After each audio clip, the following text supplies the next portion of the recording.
The man slammed a coconut against a rock. Days had passed since he'd been stranded on this desolate island, with no food or water to keep him going. But wild coconuts are infamously tough. He hefted a stone and struck with all his might. Yet the coconut stayed unbroken. While the stone shattered into shards, one fragment glinted sharply, sharp enough to work like a knife. He finally drank the sweet coconut water, but water alone couldn't ease the hunger gnawing at him. He resolved to fish in the sea, but there was a problem. He'd lost his shoes in the plane crash. Every time he waded in, sharp coral gashed his feet, tearing strips from his pants. He made crude cloth shoes to protect his feet. Then he climbed a hill, clinging to the hope of spotting rescue, but only endless ocean stretched in every direction.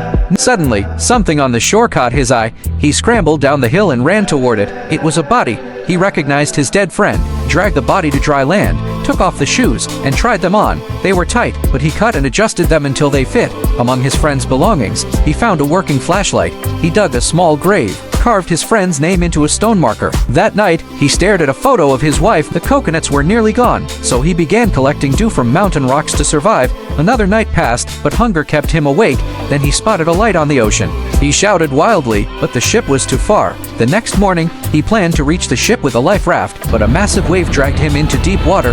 The raft punctured, and his foot wounds reopened. Somehow, he crawled back to camp only to find the dew had stopped forming. Desperation set in. He turned to the delivery boxes he'd avoided opening. The first held videotapes. The second and third contained a volleyball and divorce papers. The fourth held roller skates, and he noticed their blades were sharp. Testing one on a coconut, it sliced through easily. The fifth box held a woman's long dress, which he tucked away, sensing it might come in handy. Only one box remained. As he reached for it, he noticed a wing symbol etched on the lid, a sign of hope. He thought. He left it unopened, using the rollerblade blade.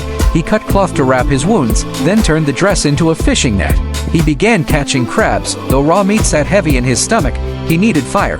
He tried rubbing together, the oldest method, working day and night until his hands were scraped raw, yet not a single spark. Frustration boiled over. He hurled the volleyball across the camp, but when he calmed down and picked it up, he noticed his smudged handprint on its surface. An idea sparked. He drew a smiling face on the ball and gave it a name. For the first time on that lonely island, he wasn't entirely alone. If you want to watch more interesting movie, you can like and follow.